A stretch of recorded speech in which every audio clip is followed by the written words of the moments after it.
పండగే మన వార్తలే. అయితే కొద్దిగా గుడ్ న్యూస్ లాంటి వార్తలు చెప్దాము. పవన్ కళ్యాణ్ గారు స్పందించారు.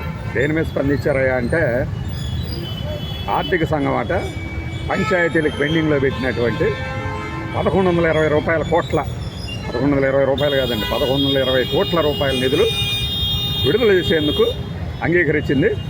అట్లానే ఆంధ్రప్రదేశ్ ప్రభుత్వం కూడా సెప్టెంబర్ 1st వీక్లో జమ చేస్తారట, అంటే నిధులు విడుదల చేస్తారట.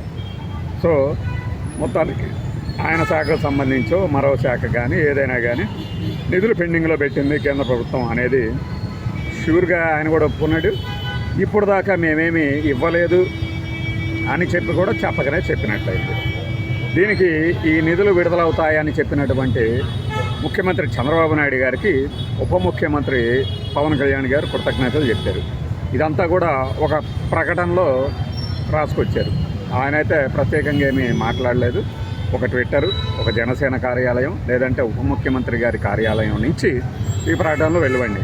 సో మనము గత నెలలో చేసినటువంటి ఒక వీడియోలో ఆర్థిక సంఘం పేరుతో పంచాయతీలకి కేంద్ర ప్రభుత్వం ఎంతెంత బొక్కబెట్టింది ఇవ్వకుండా డబ్బులు, ఎంతెంత వసూలు చేసింది, ఆ సెస్ రూపంలో విడుదల చేయాల్సిన ఏ శాఖకి విడుదల చేయకుండా ఇంకా ఉపాధి హామీ పథకం కూడా ఎంత తన దగ్గరే ఉంచుకుంది, అట్టి పెట్టుకుంది, పంపిణీ చేయకుండా అనేది చెప్పాం. అలానే గ్యాస్ కార్పొరేషన్కి కూడా, పెట్రోలియం కార్పొరేషన్కి కూడా వాళ్ళు తరలించాల్సిన నిధులను తరలించకుండా ఎలా ఆపేస్తున్నారు కూడా మాట్లాడుతున్నాం.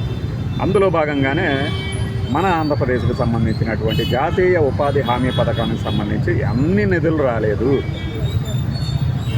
ఇప్పుడు తేటతెల్లమైంది.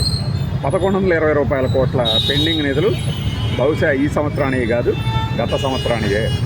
సో ఈ సంవత్సరం తాలూకు నిధులు కూడా, అంటే ఇదేమన్నా కొన్ని న్యూస్ ఛానల్స్లో ఉంటాయి, వాళ్ళు 1వ తారీఖున తీసుకుంటారు విధుల్లోకి, 10వ తారీఖున ఇది జీతాలు వేసేది 10వ తారీఖు, కానీ లెక్క కట్టేది 20 నుంచి 20కి అంటారు.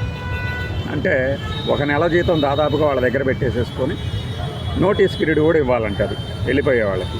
ఎందుకు అంటే వీడు ఎటు వెళ్ళలేడు అసలు. ఎందుకంటే 10వ తారీఖు జీతాలు పడతాయి, సెలవు పెడితే అవి కూడా ఇస్తారో లేదో తెలియదు.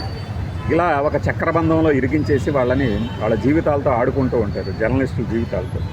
అలానే ఈ పెండింగ్ నిధులు కూడా గత ఏడాదిలోనూ, గత త్రైమాసికంలోనూ, అంటే గత 3 నెలలుగానే ఇవ్వాల్సిన నిధుల్ని ఇవ్వకుండా అట్టిపెట్టేసేసుకొని ఒకదాని తర్వాత ఒకటి విడుదల చేస్తూ ఉంటే బిగదీసినట్లయిద్ది కదా.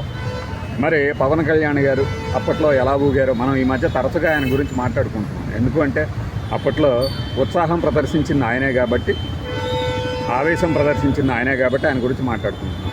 మిగిలిన వాళ్ళ గురించి అంటే సమయం వచ్చినప్పుడు ఖచ్చితంగా, టైము ప్లస్ సమయం వచ్చినప్పుడు ఖచ్చితంగా మాట్లాడుకుంటాం. అయితే అదే పనిగా విమర్శలు చేయడం అనేదేమి మనకి తమాషా కాదు, వేడుక కాదు, వినోదము కాదు. వారు చేసినటువంటి విషయాల గురించే మాట్లాడుకుంటున్నాం. అంతేగాని చేయని వాటి గురించి ఎగతాళి చేసి హ్యూమిలేట్ చేయాల్సిన అవసరమే లేదు. వినాయక చవితి రోజు వారందరికీ సద్బుద్ధి కలిగించి ప్రజలకి ఏది అవసరమో అది త్వరితగతిన కనుక చేయగలిగితే వాళ్ళు కోరుకున్నట్టు 30 ఏళ్ళు కాదు, ఇంకో 50 ఏళ్ళు కూడా వాళ్ళే అధికారంలో ఉంటారు.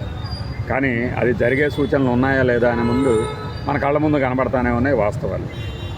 కాబట్టి ఆ పెండింగ్ నిధులు ఏదో తొందరగా రిలీజ్ చేయించగలిగితే ఆ సర్పంచులు వాళ్ళందరూ కాస్త కూస్త కాళ్ళు ఎగరేసుకుని తిరగలుగుతారు వాళ్ళ ఊర్లో.